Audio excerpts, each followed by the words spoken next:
Hello dear friends, welcome to this video. आज की इस वीडियो में हम लोग डिस्कस करने वाले हैं डीएलएड सेकंड सेमेस्टर के बारे में। जैसा कि आप सभी को पता है, हमारा डीएलएड थर्ड सेमेस्टर और फर्स्ट सेमेस्टर का रिजल्ट जो है 9 तारीख को जारी हो चुका है। अभी तक आपने रिजल्ट चेक नहीं किया है तो ज़रूर चेक कर लें, ठीक है। ओके, तो यहाँ पे हम लोग देख सकते हैं प्रश्न नंबर हम 50 तक कंप्लीट कर चुके थे पिछली वीडियो में। ओके, अब हम 51 नंबर से स्टार्ट कर रहे हैं और एक-एक प्रश्न हम लोग अच्छे तरीके से करेंगे, ठीक है। स्टार्ट करते हैं। प्रश्न है, निम्न आयोगों का सही क्रम बताइए। अब सही क्रम बताना है इन आयोगों का। आयोग है हंटर आयोग, राधाकृष्णन आयोग और बोर्ड डिस्पैच कोठारी आयोग। ये 4 आयोग हैं।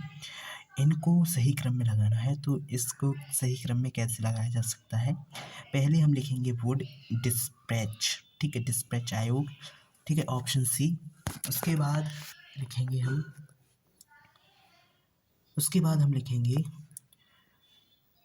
हंटर आयोग, ठीक है, ऑप्शन सी के बाद ए लिखेंगे हंटर आयोग। उसके बाद आएगा हमारा राधा कृष्णन आयोग, उसके बाद कोठारी आयोग। इस तरह से सीरीज बनेगी, तो ऑप्शन सी यहाँ पे करेक्ट हो जाएगा, ठीक है। अगले प्रश्न पे आते हैं। अगला प्रश्न है 52 नंबर।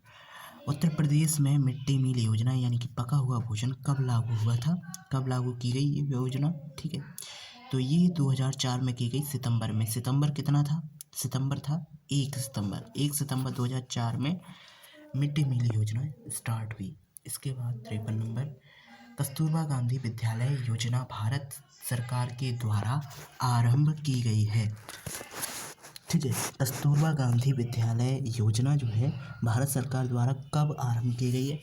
तो कस्तूरबा गांधी बालिका विद्यालय योजना जो है वो 2004 में आरंभ की गई। ऑप्शन ए यहाँ पे करेक्ट रहेगा। अगला प्रश्न आता है, अगला प्रश्न है 54 नंबर। प्रश्न क्या है? जिला प्राथमिक शिक्षा कार्यक्रम की क्या विशेषता है? जिला तो इसका क्या आंसर रहने वाला है? इसका आंसर रहेगा प्रयुक्त सभी। यहाँ पे आप लोग ऑप्शन देख पा रहे हो, ठीक है। क्वेश्चन नंबर है 54। जिला प्राथमिक शिक्षा कार्यक्रम की विशेषता है, तो ये शिक्षा में सबकी भागीदारी, शिक्षा में बराबरी पर बल और नए शैक्षणिक प्रयोग, ठीक है। उपयुक्त सभी, ऑप्शन डी करेक्ट। ओके, अगला प्रश्न क्या है? अगला प्रश्न है प्रश्न नंबर 55। अध्यापक शिक्षा हेतु नियमित संस्था है, नियामक संस्था कौन सी है? तो अध्यापक शिक्षा के लिए जो नियमित संस्था है वो है NCET, NCTE, okay, NCTE, okay. अगला प्रश्न क्या है?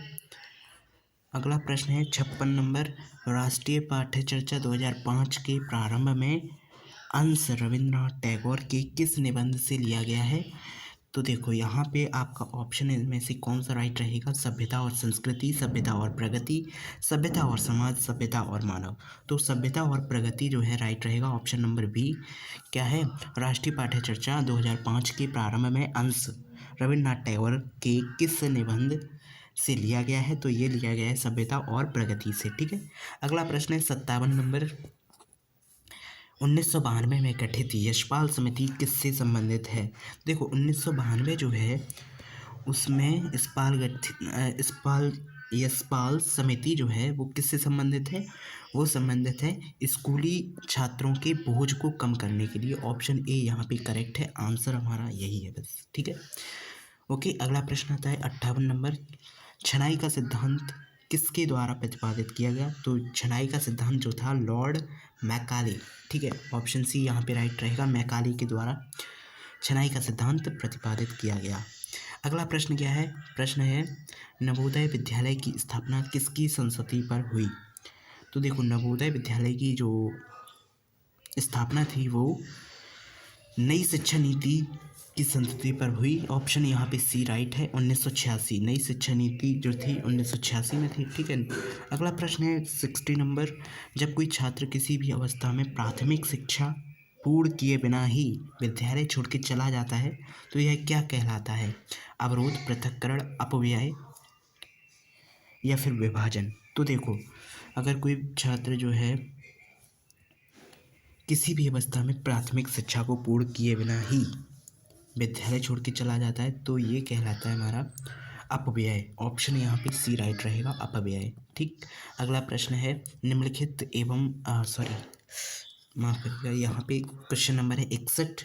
निःशुल्क एवं अनिवार्य शिक्षा का प्राविधान संविधान की किस धारा में है? तो ये धारा 45 में है। ऑप्शन सी यहाँ पे राइट रहेगा आपका, ऑप्शन सी। ठीक, अगला प्रश्न क्या है? अगला प्रश्न नंबर है 62 नंबर।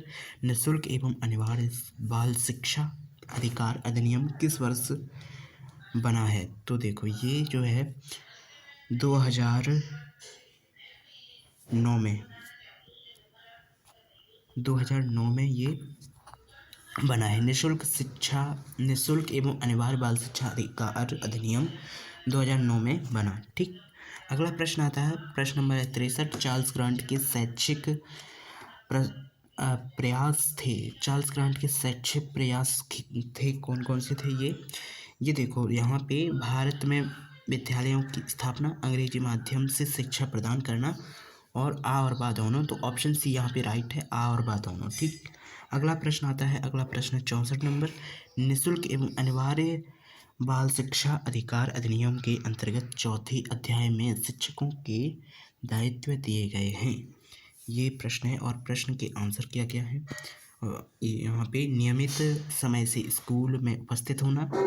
ठीक, अगला है पाठ्यक्रम के अनुसार पढ़ाना और उसे नियंत्रित समय में पूरा करना। ठीक है, इसके बाद है प्रत्येक बच्चे की सीखने की योग्यता का आकलन करना। उपयुक्त सभी ऑप्शन डी यहाँ पे राइट होगा। ठीक, आज का लास्ट प्रश्न 65 नंबर। हंटर कमीशन किसे कहते हैं? तो हंटर कमीशन जो है हम भारतीय शिक्षा आयोग को कहते हैं, भारतीय शिक्षा आयोग को हंटर कमीशन कहते हैं। ठीक है, तो आज हमने कितने क्वेश्चन? 15 क्वेश्चन किए। ये बहुत ही ज़्यादा इंपॉर्टेंट थे।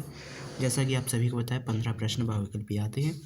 सो मैंने यहाँ पे 15 प्रश्न आपके तैयार करवा दिए, 15 नंबर आपकी तैयार हुए हैं। ठीक है, ऐसे ही अगली वीडियो में हम और भी क्वेश्चन करने वाले हैं, तो उसके लिए सब्सक्राइब कर देना, वीडियो को ज़रूर लाइक कर देना, हो सके तो वीडियो को शेयर करना। Thank you.